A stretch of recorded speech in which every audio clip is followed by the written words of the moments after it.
Alhamdulillah ala ni'matil iman. Alhamdulillah ala ni'matil Islam wa kafa biha minan ni'mah. Ashhadu an la ilaha illallah wahdahu la syarika lah wa ashhadu anna Muhammadan abduhu wa rasuluh la nabiyya ba'dah. Allahumma salli wa sallim wa barik ala sayyidina Muhammad wa ala alihi wa ashabihi ajma'in, amma ba'du.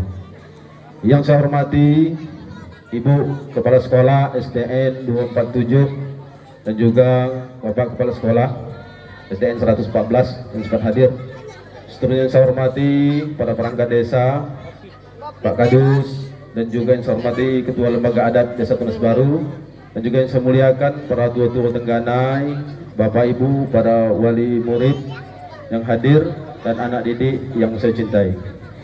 Bersyukur pada Allah Subhanahu wa taala, alhamdulillah pada pagi menjelang siang kita masih diberikan nikmat sehat jasmani kita, rohani kita, sehingga sama-sama kita bisa hadir memenuhi undangan daripada kepala sekolah pada acara hari ini.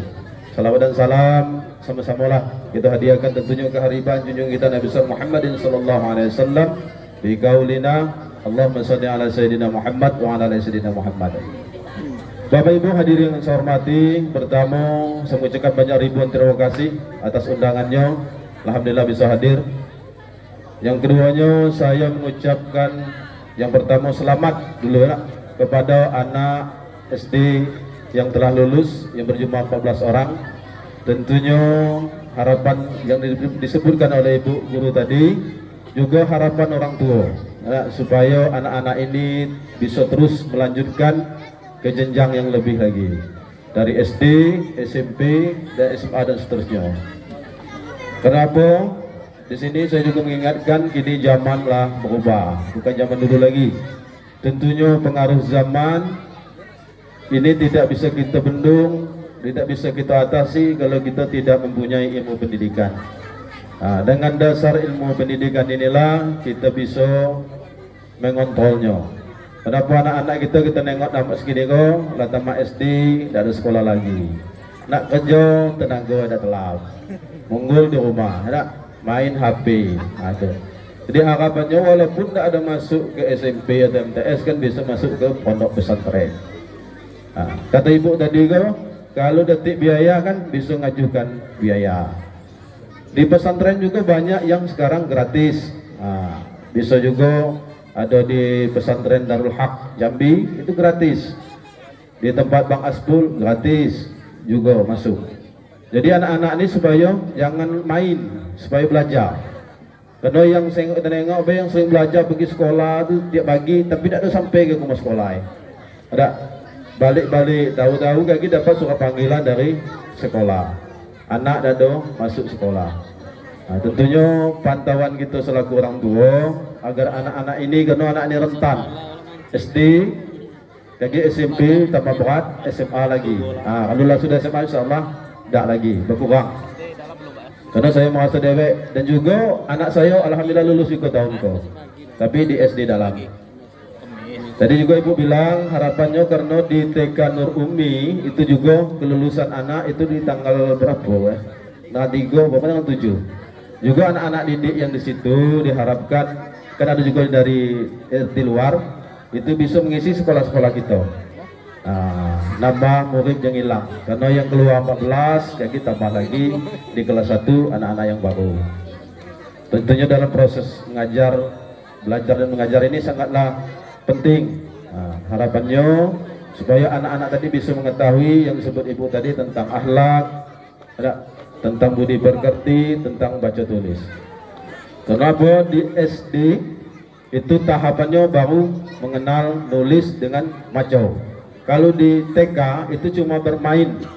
Anak-anak di TK itu tidak dikhususkan untuk belajar untuk mengenal huruf abjad, tapi di situ cuma beradaptasi, bermain. Nah itu. Kalau di SD baru belajar nulis. Jadi kalau taman SD tidak ada melanjutkan sekolah, tidak bisa nulis gitu. Nah, kalau imondok tuh kalau 3 tahun tuh tidak ada jadi apa-apa belum. 6 tahun baru jadi. Kalau 3 tahun tuh baru pandai bismillah be. Untuk ngajar orang tidak bisa. Tapi kalau 6 tahun insya Allah bisa. Jadi kalau SMP itu maksimalnya sudah menjalani program pendidikan yang 9 tahun, anak-anak ini bisa belajar, bisa mengenal, menulis, mengetahui. Nanti di depannya lagi kalau masa makin lama makin canggih, ya, tentunya ilmu itu tadi bisa bermanfaat. Nah itu harapannya. Dan juga pada orang tua kita tetap awasi anak-anak kita. Tengok gini go, anak-anak kita lah sudah banyak terpengaruh. Salah satunya yang kita takutkan untuk masalah narkoba. Ya, kecil-kecil lah dapat. Dia dibagi pertama, yang kedua dibagi, yang ketiga dibagi, yang ketiga dia, yang keempat beli dewek. Tuh kalau lah beli dewek itu tak bisa lagi habis apa orang ada. Tuh harapannya jangan sampai kena. Kalau mau okok kau nampak tanah punya saya lah. Hilang sebatang okok saya kan, hilang sebatang. Berarti itu okok. Ayo, itu pun masih saya cari terus. Kadang jam 10 udah ada balik, saya keluaran pakai motor mencarinya. Takut hal-hal yang tidak elok. Karena kalau sudah kena yang nama narkoba itu susah nak obatnya. Pun elok, tak elok yang elok apa? Separuh tak, agak error. Nah itu. Jadi supaya anak-anak gitu yang lagi labil yang masa depannya masih panjang, harapan gitu. Karena anak-anak itulah yang akan menjadi jariah kita besok kok. Dialah yang meneruskan kita. Makanya harapan tadi itu supaya bisa bersekolah, tidak ada di SMP, di pesantren. Karena dia menjadi waladun soleh atau waladun solehah. Dan yang mendoakan orang tuanya. Kalau dia tidak bisa macam mana? Kalau dia tidak bisa maco, tidak bisa mengenal hukum, susah ya. Jadi kita terima kasihlah kepada kepala sekolah dan juga majelis guru yang telah membimbing anak kita dari mulai kelas 1 sedang pengaela sampai kelas 6 sampai lulus. Banyak duka dan dukanya, banyak halnya, kadang anaknya, kadang orang tuanya, guru ngajari anaknya, orang tua yang marah. Ya salah, ada pak. Orang tua terkadang temperamen, guru salah dikit, orang tua marah. Padahal intinya guru itu mendidik anak kita supaya bisa menjadi orang yang berguna. Karena guru itu adalah pahlawan tanpa tanda jasa. Beliau bekerja dari pagi sampai siang ngajar anak kita, didik anak kita sampai hari Sabtu, minggu libur, kecuali tanggal merah. Nah, itu tetap dididik anak kita tiap pagi, dididik akhlak, dididik kesopanan, kerapian. Supaya tertanam di hatinya ikut pengajaran yang benar itu, supaya anak-anak tadi bermanfaat, jangan jadi sampah masyarakat. Juga tahu lah sampah masyarakat kan, supaya jangan jadi kalau ibarat toko itu nyo dati orang tak ada gaduh, nyo hilang pun orang tak gaduh. Itu susah. Berarti dia nggak mau dati di dusun kau. Kalau anak-anak kau saya tengok tadi ada bagian piala itu suatu prestasi yang sangat membanggakan kepada SD terutama, desa dan orang tuanya yang paling mulia. Kalau dia berhasil karena bantuan dari didikan guru-guru itu, anak-anak itu bisa berhasil sehingga macam tadi dapat piala, dapat bonus pula.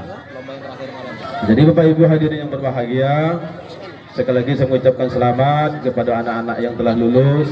Teruslah nak berjuang, didik, terus kembangkan bakatnya, terus cari di mana nak letak enak sekolahnya. Yang penting sekolah, jangan sampai tidak ada sekolah. Kata saya tadi, kalau tidak tahu genai, apa tanya dengan saya, di mana gena yang tidak ada pakai biaya sekolahnya. Apalagi pesantren, saya tahu channelnya pesantren yang terima tanpa biaya. Jadi kalau anak-anak tuh misalnya sekolah, dia kuat di agama, kuatkanlah ke agama tuh. Karena agama itulah bentengnya. Untuk ke depan kok agama itu di nomor satukan. Karena kalaupun pendidikan lain tinggi, agama kurang, susah. Karena agama itu yang membentuk karakter manusia itu bisa menjadi baik. Agama juga yang bisa menentukan eloknya dunia dan akhiratnya. Mungkin ini yang dapat saya sampaikan. Sekali lagi saya mengucapkan banyak ribuan terima kasih kepada Ibu Kepala Sekolah dan juga seluruh majelis guru yang telah mengundang kami hadir pada hari ini. Mudah-mudahan kita berdoa kepada Allah Subhanahu wa taala, para majelis guru dan juga tokoh masyarakat yang hadir selalu diberikan kesehatan oleh Allah Subhanahu wa taala, diluaskan rezekinya dan selalu diistiqomahkan dalam mengajarkan anak-anak kita tentang ilmu kebaikan. Billahi taufiq wal hidayah. Assalamualaikum warahmatullahi wabarakatuh. warahmatullahi